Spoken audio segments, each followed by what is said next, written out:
Boa noite a todos, irmãos, convidados, visitantes, a toda a igreja, né? É com muito prazer que a igreja local tem recebido a todos aqui nesta noite para juntos estarmos meditando na palavra do Senhor, para estarmos aprendendo um pouco mais das suas santas escrituras, ver o que Deus tem preparado para cada um de nós, para os nossos corações, para que possamos ser servos cada dia mais tementes e fiéis a Deus, pois a palavra dele é viva e eficaz e edifica a cada um de nós. Basta estarmos atentos à mensagem, com os corações abertos, os ouvidos bem atentos, que o Espírito Santo irá falar com cada um de nós.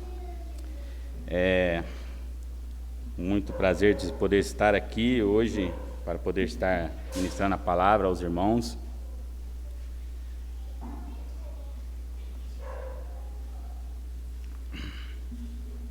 Hoje vamos estar falando um assunto que é um pouco, eu creio que para todos é um pouco difícil, mas para nós, que uma vez salvos em Cristo, temos a experiência pelo nosso Mestre, o nosso Salvador, que Ele é o exemplo para cada um de nós, mas nós, como seus discípulos, muitas das vezes não conseguimos ser tão, vamos dizer, tão bom quanto nosso Senhor é para cada um de nós. Vamos falar do perdão. O perdão é muito bom de receber, quando você recebe um perdão de uma pessoa. Porém, uma pessoa para perdoar a outra é muito difícil, tem muitas dificuldades.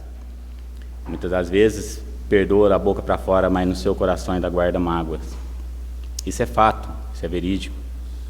Digo por experiência própria, e acredito que cada um aqui desta noite pode ter passado por uma situação ou outra do qual teve que se desprender do seu perdão, e às vezes no seu coração ainda mesmo assim ficou um rancor. Isso não é um perdão verdadeiro. Mas temos nosso Senhor Jesus Cristo, que nos ensina o que é a misericórdia, o amor, o perdão, pois vemos como ele sendo o maior exemplo para a humanidade do que é o amor ao próximo, do que é o verdadeiro perdão. Vamos estar iniciando a leitura em Êxodo, capítulo 34, versículos 6, para a meditação do que haveremos de estar vendo esta noite.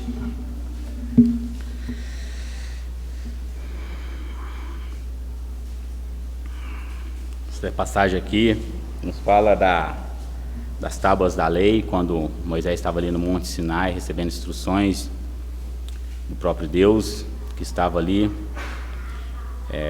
ditando sobre os mandamentos, sobre as leis. E o Senhor passou por Moisés ali, e o Senhor passa diante de Moisés. Vemos aqui nesse versículo 6, e passando o Senhor por diante de Moisés, clamou: Senhor, Deus compassível, clemente e longânimo, e grande em misericórdia e fidelidade, que guarda a misericórdia em 1000 gerações, que perdoa a iniquidade e a transgressão e o pecado, ainda que não inocenta o culpado, e visita a iniquidade dos pais nos filhos e nos filhos dos filhos, até a 3ª e 4ª geração. O que vamos estar usando, extraindo desses dois versículos, é o final do versículo 6 e o meio do versículo 7, onde nos diz a palavra: Senhor Deus compassivo, clemente e longânimo, e grande em misericórdia e fidelidade, que perdoa a iniquidade, a transgressão e o pecado, ainda que não inocenta o culpado. Vemos aqui nessas palavras quanto Deus é maravilhoso para com o homem. Vemos aqui que ele perdoa a iniquidade. Lembramos que Deus nos fez como sua criatura, fez para que vivêssemos em comunhão com Ele, mas esta comunhão foi quebrada por uma desobediência da sua criatura, por obedecer ao inimigo e não à palavra de Deus, ao mandamento de Deus, e isso causou uma separação. E todos sabemos que a separação do homem com Deus nos traz a morte. A morte é a separação do homem deste mundo para a eternidade, é a separação de Deus do homem para toda a eternidade. Mas vemos aqui que ele perdoa a iniquidade. Vemos aqui que Deus desprende o perdão sobre toda a humanidade. Mas sabemos que é um presente de Deus, e muitas das vezes esse presente está nas mãos de Deus, com as mãos estendidas para o pecador. O que ele precisa fazer é apenas aceitar e catar este presente, aceitar o perdão de Deus, reconhecer e adquirir aquele presente para ele. Vemos que Deus, ele é longânimo, ele demora em irar-se. Por isso mesmo que ele ainda não consumiu este mundo, por isso mesmo que ainda ele tem dado oportunidade a todos para que se arrependam e sejam salvos, para que possa habitar na eternidade na sua presença. O perdão, ele é a chave para o ser humano, para uma vida feliz. Aquele que consegue desprender o perdão verdadeiro, ele consegue viver bem consigo mesmo. Parece que tira um peso das costas da pessoa, parece que dá um alívio para o coração da pessoa e para o seu espírito, quando aquele perdão é desprendido verdadeiramente. Por que sentimos essa sensação quando perdoamos verdadeiramente um próximo, um irmão, ou que seja um inimigo? É a sensação que Deus nos dá a oportunidade de desfrutar o desprendimento do perdão verdadeiro, a satisfação que é poder perdoar realmente um irmão, perdoar o próximo. Sem o perdão, o que vai imperar no coração dessa pessoa é ressentimento, ira, e sabemos que isso pode destruir qualquer um. Isso vai consumindo aos poucos essa pessoa, podendo desencadear até uma doença, por guardar rancor, mágoa, ira. Isso não faz bem para ninguém. E sabemos que muitas das pessoas vivem de aparência, de estar bem com um familiar, com um irmão na igreja, mas nas costas fala mal, guarda rancor, ódio, raiva daquele irmão. É como se for, podemos dizer que é como se fosse um iceberg que pode afundar qualquer navio. A pessoa que carrega isso, ele pode se afundar a qualquer momento, pode naufragar por não ter a capacidade de perdoar o seu irmão por alguma ofensa, por qualquer coisa. Às vezes a coisa é coisa mínima, coisa que pode passar desapercebido, coisas que não faz sentido uma pessoa guardar rancor. Mas Deus nos ensina a perdoar por meio do perdão que Ele nos oferece, por meio do perdão que Ele já desprendeu para cada um de nós, pelo maior exemplo de perdão que a Terra já pôde presenciar, que a humanidade pôde presenciar. E como podemos receber este perdão de Deus? Ele tem nos ofertado, Ele está com suas mãos estendidas com este presente, com esse perdão. E como podemos adquirir esse perdão? Como podemos alçar a mão de algo que às vezes a gente não temos o conhecimento, ou às vezes temos conhecimento, mas não sabemos como? Mas sabemos que são passos simples, que quando estudados e meditados na palavra de Deus, é básico, essencial, fica bem visível ao nosso entendimento e fica claramente traçados na palavra de Deus. eu pude elencar alguns pontos para facilitar um pouco o entendimento. Primeiramente, a pessoa precisa reconhecer que precisa de perdão, que ele tem essa necessidade, que ele precisa. Se ele não reconhecer que ele precisa de um perdão de Deus, de forma alguma ele pode alcançar esse perdão. O perdão de Deus é muito alto, podemos dizer que para conseguirmos esse perdão de Deus, podemos dizer que ter um padrão perfeito aos olhos de Deus. E o padrão de Deus é um padrão muito alto, um padrão que o homem dificilmente poderá alcançar. Nosso Senhor Jesus Cristo, em Mateus, capítulo 5, versículo 48, ele nos ensina: sede vós perfeitos, como perfeito é o vosso Pai Celeste. Quando olhamos isso e fazemos uma comparação, que olhamos Deus na sua plenitude, na sua majestade, olhamos, ai de mim, como serei perfeito à altura de Deus? Mas Jesus Cristo nos diz: sede vós perfeitos, como é o vosso Pai Celeste. Por que será que Jesus Cristo quis dizer isso lá em Mateus, ensinando os seus discípulos? Para os judeus, uma palavra essa poderia soar como blasfêmia. Um homem chegar à altura de Deus de forma alguma. Realmente, quando nós nos colocamos em nosso lugar, realmente reconhecemos Deus no seu trono em majestade e nós muito abaixo. Mas Jesus Cristo nos diz: sede vós perfeitos. É um padrão altíssimo para ser alcançado. Infelizmente, todos nós somos pecadores, todos nós pecamos. E carecemos da glória de Deus, porque de forma alguma podemos alcançar tamanha perfeição, tamanho perdão. Então dependemos e carecemos da glória de Deus. Pecar significa errar o alvo. Se o alvo é a perfeição, tentar andar, pelo menos chegar ao mais próximo possível da perfeição que um homem pode alcançar. Não vou dizer que o homem, de forma alguma, o homem se compararia à perfeição do nosso Senhor Jesus Cristo, à perfeição do nosso Deus. Mas vemos muitos exemplos de homens como nós no passado, sendo grandes exemplos, tendo seus nomes gravados na Bíblia, grandes exemplos a ser seguidos. O homem não chegou à perfeição, mas chegou num nível muito acima do que a humanidade se encontra.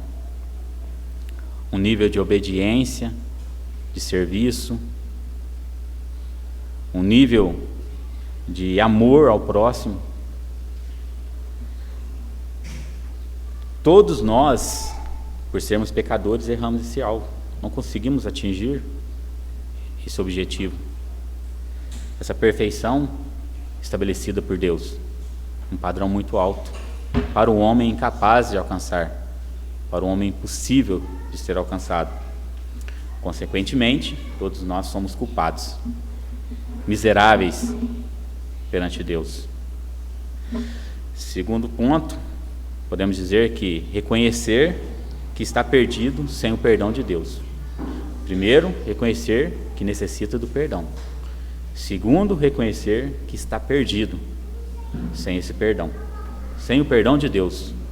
Ai da humanidade, pois todos sabemos, porque a palavra nos mostra, todos estávamos no maligno,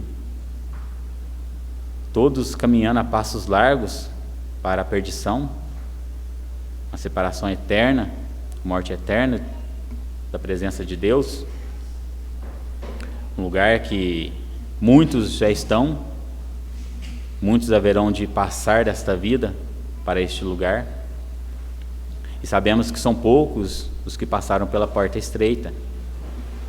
Esses foram escolhidos, esses aceitaram, esse reconheceu a necessidade desse perdão, reconheceu a urgência de obter esse perdão, porque estaria perdido.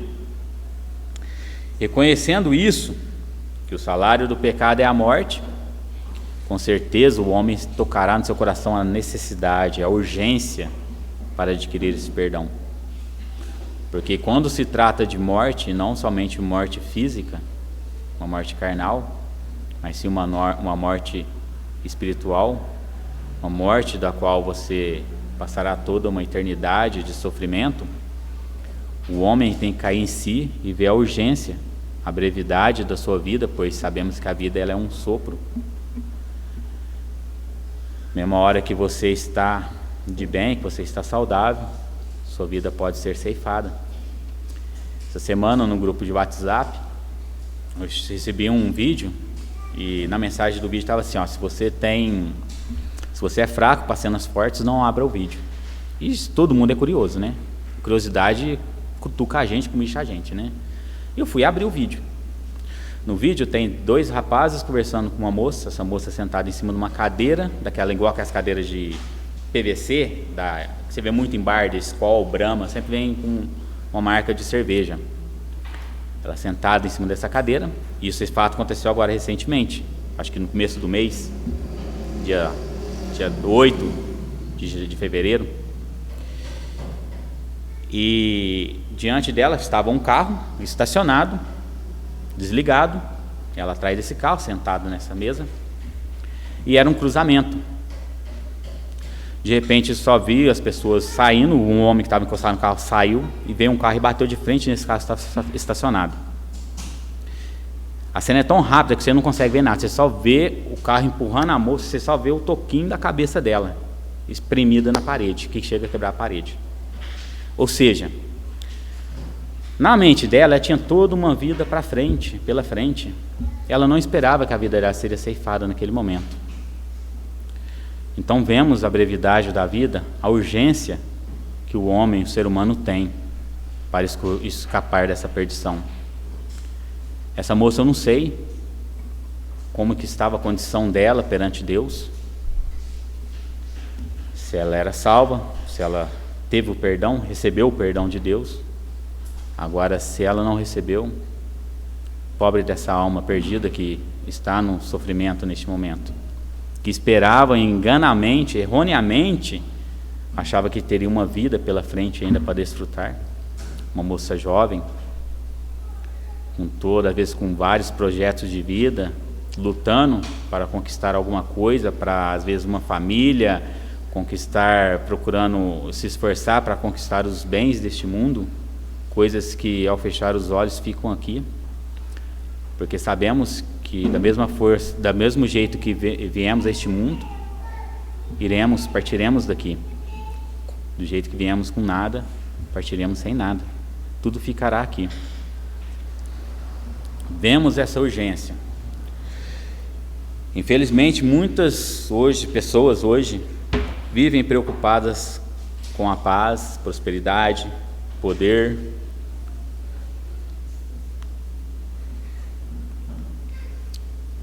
Mas o perdão dos seus pecados, quando você chega a comentar com alguma pessoa sobre como está a situação dela perante Deus, a pessoa às vezes até chega a te ofender, achando que você está tentando se colocar numa posição melhor do que ela.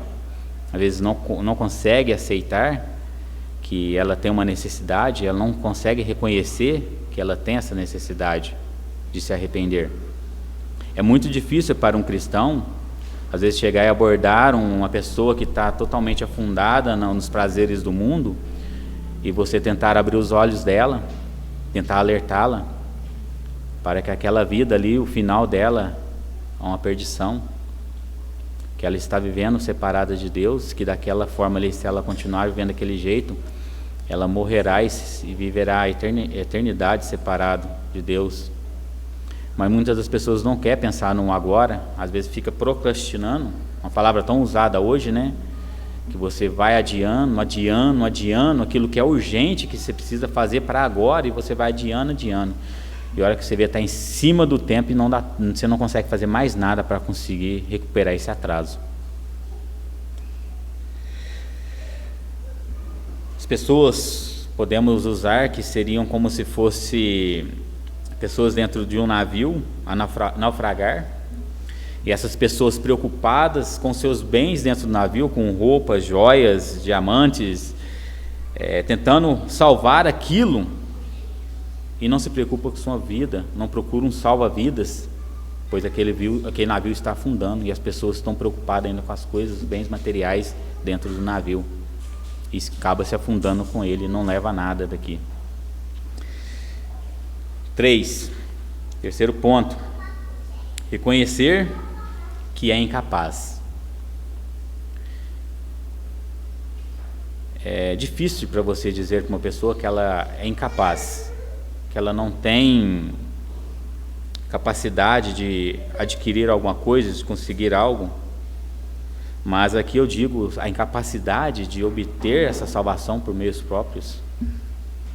De forma alguma a pessoa poderá adquirir a salvação e o perdão de Deus por obras da sua mão, mas sim ela precisa reconhecer que ela é incapaz e reconhecer que somente através do sacrifício do nosso Senhor Jesus Cristo ela pode adquirir este perdão.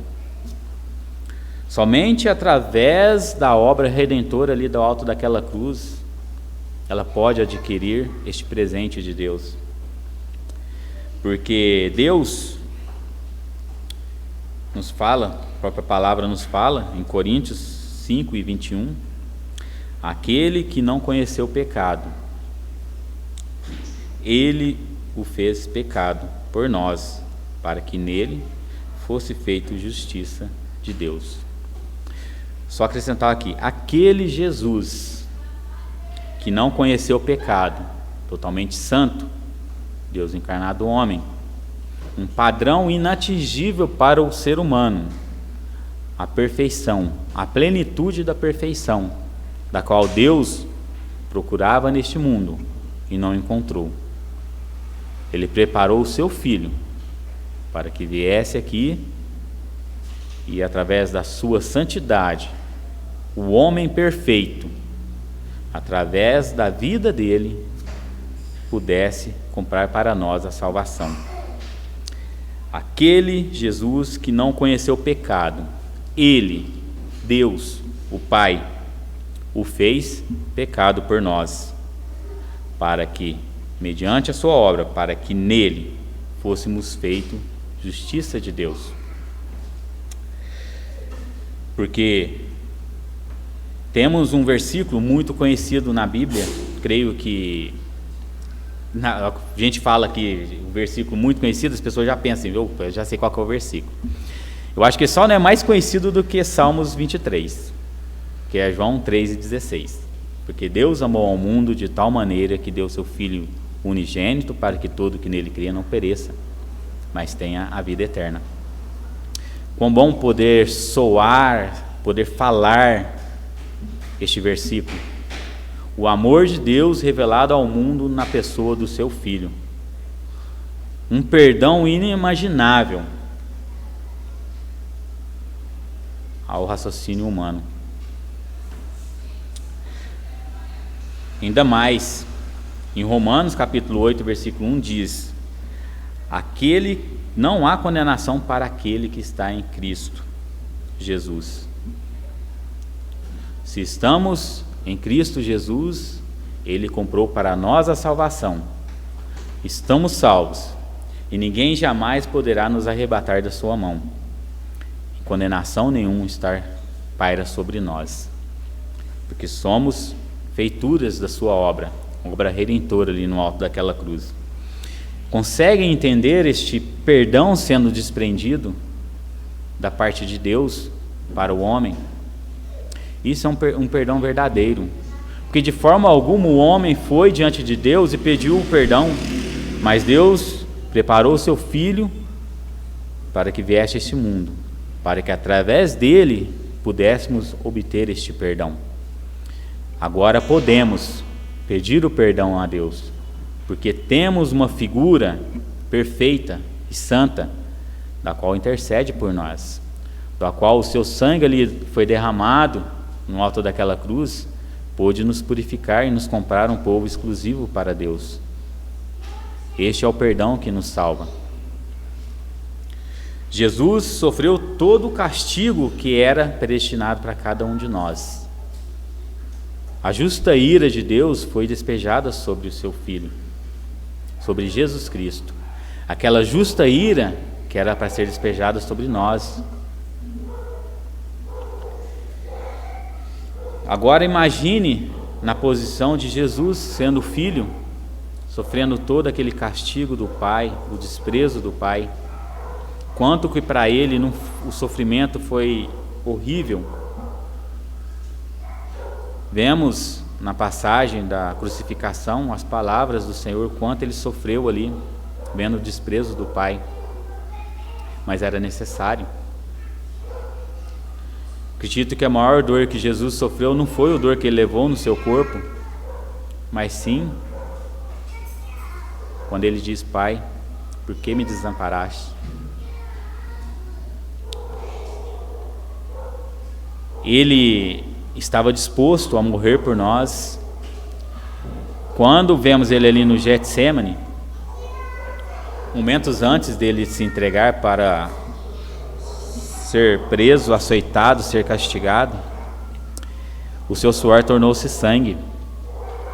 Muitas das pessoas às vezes podem pensar que aquilo é a agonia que ele estava levando em si, às vezes era por passar pela morte. Mas eu acredito que a agonia que ele passava era da separação de Deus, naquele momento ali, Deus virando as costas para ele. Acredito que isso foi a maior dor que ele sentiu por cada um de nós. Ele teve que passar por isso para que através da sua obra ele pudesse nos salvar, nos resgatar. Entende agora o tamanho do amor desprendido da parte de Jesus por cada um de nós? O perdão imerecido que nos é ofertado de graça na figura do Filho do nosso Deus, nosso Senhor Jesus Cristo. Quarto ponto, reconhecer que a ressurreição de Jesus concede a nova vida. Porque lembramos que Jesus morreu, sim, ele morreu, mas Deus ficou tão satisfeito do sacrifício do seu Filho, do seu servo fiel, do qual ele tinha todo o seu prazer. Ele ficou tão satisfeito daquela obra redentora perfeita, que ele o ressuscitou de entre os mortos ao terceiro dia. Nem a morte pôde conter o Salvador, o autor da vida. Vida é essa que ele oferta a cada um de nós. A morte não pôde segurar o Filho de Deus. Ela não tem poder para isso. A morte tem poder sobre todos os homens, sobre toda a raça humana. Mas sobre o Filho de Deus ela não tem poder. A morte tem o poder sobre a nossa carne, mas sobre o nosso espírito ela não tem mais o poder. A carne nossa, o nosso corpo, poderá se deteriorar na morte. Mas nós que pertencemos à igreja, vivemos a esperança do retorno do nosso Senhor. E sabemos que viveremos com Ele, com um corpo transformado em glória. Ou seja, a morte mesmo sobre o nosso corpo tem o poder, mesmo que seja momentâneo. Porque quando Cristo chamar a sua igreja, o corpo daqueles que já estão mortos, que sofreu as consequências da morte, serão revivificados, ressuscitarão e terão seus corpos transformados.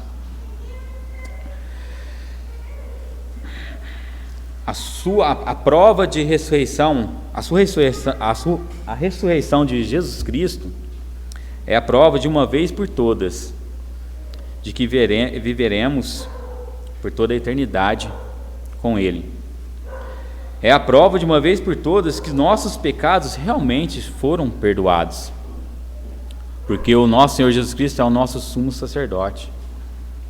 Ele entrou com o seu próprio sangue como propiciação pelos nossos pecados diante dos tabernáculos celestiais e apresentou diante de Deus o seu sangue, o sangue derramado na cruz para nos lavar. Cristo morreu pelos nossos pecados e ressuscitou. Morto ele não está, mas vive. E à destra de Deus está. Intercede por cada um de nós que temos adquirido, que temos aceitado, que temos tomado posse do seu perdão. E se estou crucificado com Cristo, porque somos feituras da sua obra, porque nos identificamos com este Salvador, nos identificamos na sua morte e na sua ressurreição. Tanto é que é uma figura do batismo, morto para este mundo e vivendo, renascendo para a vida eterna. Então, logo já não somos nós quem vive, mas Cristo vive em cada um de nós. E esse viver que Ele nos dá este privilégio é viver pela fé no Filho de Deus, que nos amou e a si mesmo se entregou por cada um de nós. Quão bom poder saber que todas essas verdades estão gravadas na palavra da lei, que estão gravadas na palavra de Deus, na Bíblia Sagrada, para que todo aquele que possa ler, compreender, meditar e ver essas verdades, se arrepender, reconhecer o seu estado, ver a urgência da sua vida. Temos o quinto ponto, a confiança.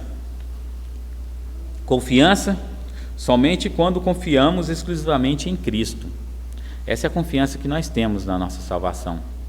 Porque a nossa confiança não é nos nossos próprios méritos, obras de nossas mãos, mas nós confiamos na salvação porque é na pessoa do Senhor Jesus Cristo. Se a salvação dependesse de nós, de forma alguma teríamos condição de podermos segurá-la por muito tempo. Existem ensinos que eu tenho conhecimento de que pessoas que pregam a salvação, como nós pregamos aqui, porém a salvação deles depende de uma vida reta, santa e perfeita diante de Deus. Eu acredito que essas pessoas não ficam sequer um minuto salvo. Se o que eles ensinam para manter essa salvação está pautada em viver uma vida santa, reta, perfeita na presença de Deus, então, de forma alguma, o sacrifício de Cristo tem valor para eles, porque estão confiados nas suas próprias obras, estão confiados em sua própria santidade. Uma vez perdida, eles perdem a salvação. Quão triste é poder viver dessa forma. Imaginem só, você sabendo que a salvação depende de você, mas que você é incapaz de manter, de segurar essa salvação. Às vezes a pessoa está há 1 hora salvo e de repente, pequei, perdi a salvação e ali morreu. Viveu uma vida tentando viver santo e do nada perde a salvação, morreu e está separado de Deus. É muito triste quando paro para pensar nesse tipo de pessoas que vivem debaixo dos ensinamentos desses, do qual a sua salvação está pautada nos seus próprios méritos, de poder segurar e manter essa salvação. Sabemos que ela está exclusivamente em Cristo, de qual recebemos o perdão dos nossos pecados. Pois ele nos diz que a palavra de Deus nos diz que somos salvos pela graça, por meio da fé, e não por obras. Então, infelizes são essas pessoas que pensam assim, que vivem uma vida assim, achando que as suas obras podem manter a sua salvação. Jogam uma salvação de Cristo em dúvida, em xeque, levando a pensar que a salvação, para obter a salvação, você precisa de Cristo e mais um pouco, mais alguma coisa. Só Cristo não é suficiente. Precisa uma parte de Cristo, vamos dizer que 50% de Cristo, 50% viver uma vida santa. Se você não vive uma vida santa, você pode ter Cristo, que você não vai manter a salvação. É estranho, né, quando para pensar dessa forma. Crer no Senhor Jesus e será salvo. A palavra nos mostra isso. Em Atos capítulo 16, 31. Isso não é o homem, não é nós, não é só eu, não é o outro que prega a palavra, chegar e falar assim, crê no Senhor Jesus e será salvo. Somos o canal para poder transmitir a mensagem de Deus. A palavra de Deus nos exorta, ela nos instrui, e na palavra de Deus está gravado, está registrado. Crê no Senhor Jesus e será salvo. Então não precisa de mais nada, é confiar nele, crer nele. Não precisa acrescentar mais nada na salvação que Jesus Cristo propõe a mim, que ele me ofereceu. Crer em Cristo significa lançar sobre ele todo o peso do seu pecado e a sua esperança pelo perdão e um destino de morada no céu. Essa é a certeza que nós vivemos quando cremos totalmente e confiamos em Cristo. Sabemos que o que nos aguarda apenas agora é a próxima etapa da vida do homem aqui. O homem nasce, cresce, reproduz e morre. Eu já passei 3 etapas. Tem gente que nem chega a crescer. O Leandro não cresceu não, mas já reproduziu. Então já está na próxima etapa também. Leandro, desculpa aí que eu também não cresci não, viu? Muitos nascem e não chegam a crescer e morrem. Crianças, vidas são ceifadas. Não, a morte chega para todos. Quer chega para a criança às vezes no ventre da mãe, quer seja um velho de 100 anos, quer seja um jovem, como eu citei o exemplo da moça, quer seja um homem adulto, tendo filho ou não, a morte chega para todos. E o que vivemos aqui nessa vida é a esperança de morada no céu. Triste é aqueles que não têm essa esperança de uma vida eterna na presença de Deus. Jesus disse que ele foi preparar lugar para nós.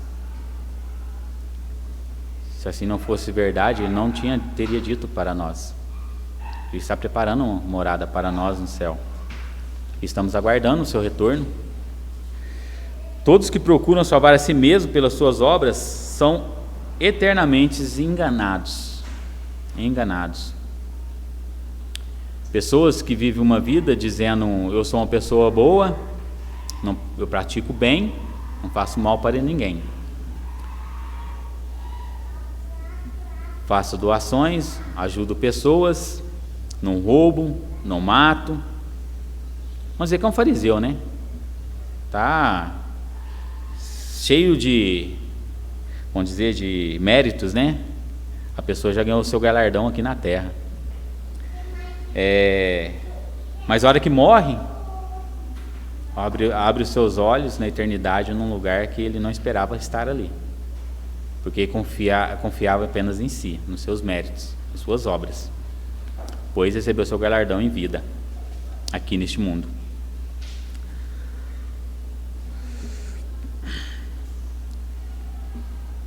Crer envolve mais do que afirmar e reconhecer. Quem vê a si mesmo como pecador perdido,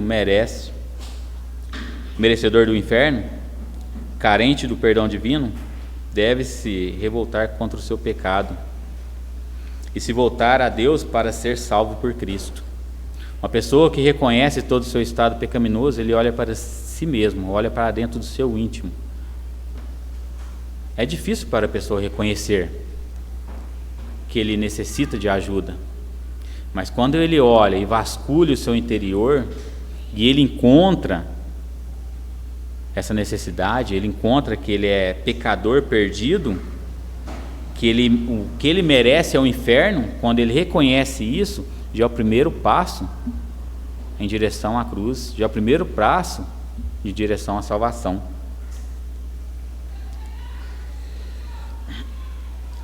Este é um ensinamento que a Bíblia nos ensina, é um ensinamento que os apóstolos deixou para nós, para que pudéssemos viver e aprender através dos ensinamentos que ficaram gravados na palavra de Deus. Esses são os ensinamentos que Jesus Cristo passou para os seus apóstolos também.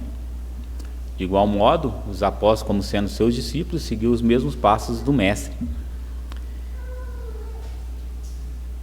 Recebeu o perdão de Deus, de igual modo, desprendeu o perdão para seus próximos. Lembro muito da história de Paulo, porque Paulo era perseguidor da igreja, levava cativos os irmãos, levava preso, muitos podem ter sido mortos pelas mãos de Paulo. Tem a passagem de Estevão, que ele é apedrejado e as roupas de Estevão é jogado aos pés de Paulo, e ele consentindo naquilo, na morte de Estevão. Será que Paulo também não ajudou a apedrejar Estevão? Mas vemos depois ele sendo um servo muito usado na igreja primitiva, um servo muito sendo usado pelo próprio Espírito Santo, por Deus. Ele pôde presenciar a pessoa do Senhor Jesus Cristo mesmo depois de ressurrecto. Ele pôde enxergar, tanto que ele cegou por um tempo. Vemos ali uma forma também de perdão, porque logo após esses acontecimentos, ele foi recebido na comunhão dos irmãos daquela localidade e recebeu o perdão dos irmãos.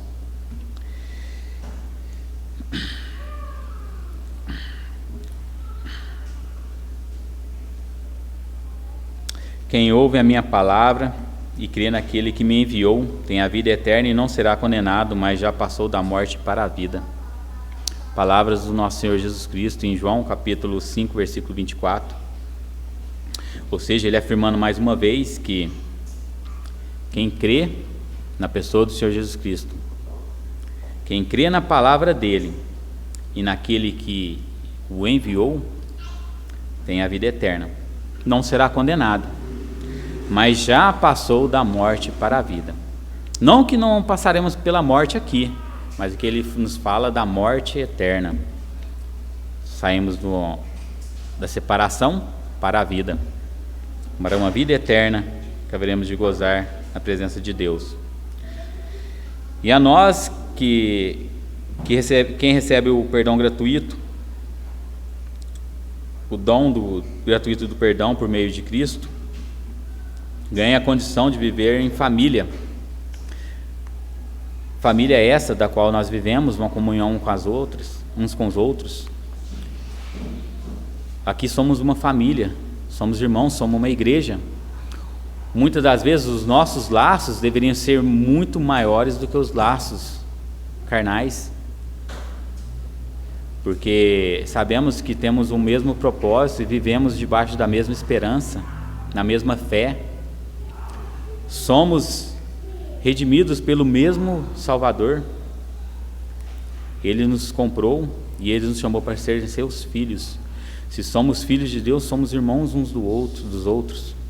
Vivemos em uma família e a comunhão deveria ser perfeita, conforme nos ensina a palavra. Mas muitas das vezes recebemos o perdão, porque somos perdoados, deveríamos ser perdoador uns dos outros. Muitas das vezes temos essa dificuldade. O que tenho desenvolvido aqui nesses minutos, da palavra de Deus, tem desenrolado nesse tempo aqui, que o perdão que recebemos é totalmente incomparável com o perdão que devemos dar para os outros, porque para nós não vai custar nada. Para Cristo, para nos conceder o perdão, custou muito. E recebemos o perdão uma vez e devemos desprender este perdão uns para os outros, para podermos viver uma vida mais santa e perfeita na presença de Deus. uma comunhão perfeita, pois é isso que Ele deseja de cada um de nós.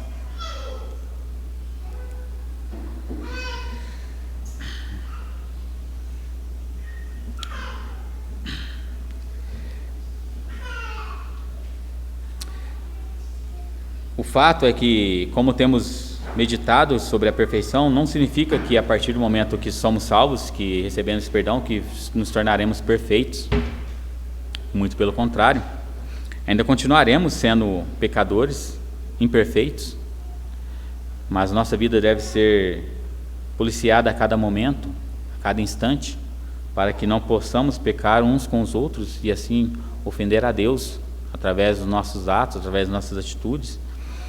Somos uma igreja que aos olhos de Deus é perfeita, porque vivemos na figura do nosso Senhor Jesus Cristo, mas habitamos corpos imperfeitos, propícios ao pecado. Mas devemos cuidar para que cada dia que passe possamos evoluir, nos construirmos dia após dia, tijolo a tijolo, para que possamos alcançar, de certa forma, nem que seja 1%, 2%, 10%, o mínimo que seja dessa perfeição da qual Deus deseja que alcancemos. Quem nunca pôde sondar o seu coração, as profundezas do seu coração e a sujeira do seu próprio coração? Quem nunca se viu como um miserável pecador? Quem nunca experimentou o perdão total de Cristo? Este não será capaz de perdoar o próximo. Este não será capaz de perdoar. Se não é capaz de perdoar o próprio irmão, então ele não recebeu o perdão. Então essa pessoa tem que analisar e olhar para si mesmo, se realmente ele pertence à igreja de Deus, se realmente ele recebeu esse perdão, porque se ele tem essa dificuldade de desprender de si o perdão pelo próximo, o perdão pelo seu irmão. Porque se ele, uma vez recebendo o perdão, ele tem que desprender o perdão também. Então, cabe a cada um de nós olhar para dentro de nós mesmos. Se temos dificuldade de perdoar o irmão, será que realmente fomos perdoados? Será que realmente adquirimos o perdão de Deus? Será que realmente tomamos posse dessa graça que Deus tem ofertado a nós? Pois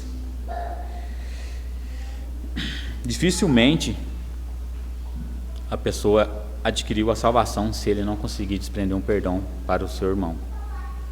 Se conseguir guardar em seu coração o rancor, a intolerância, a raiva, a ira pelo seu irmão. Eu não digo que é fácil. Não é fácil conviver uns com os outros, é difícil.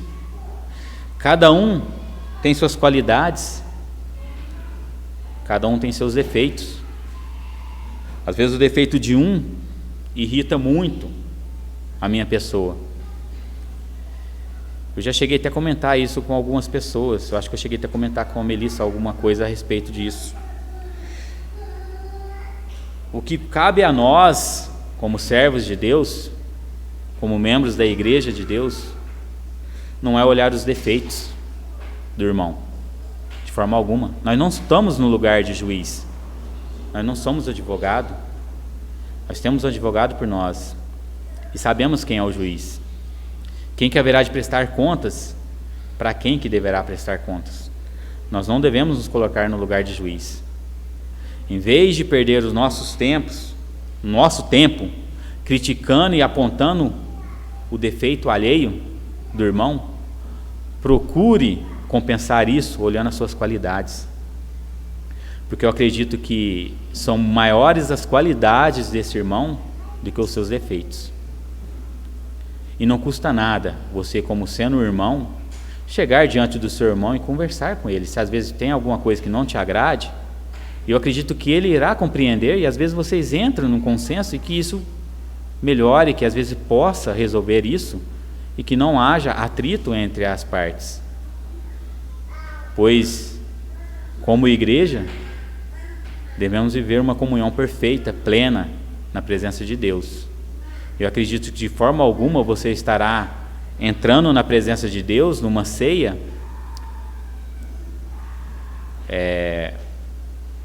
com paz de coração, tendo ira, guardando mágoa ou ira do irmão. Como você poderá se apresentar diante de Deus, receber os emblemas que prefigura o corpo e o sangue do nosso Salvador, que sofreu e padeceu tanto por nós, para nos perdoar, se nós não conseguimos perdoar o irmão? Cabe a cada um de nós.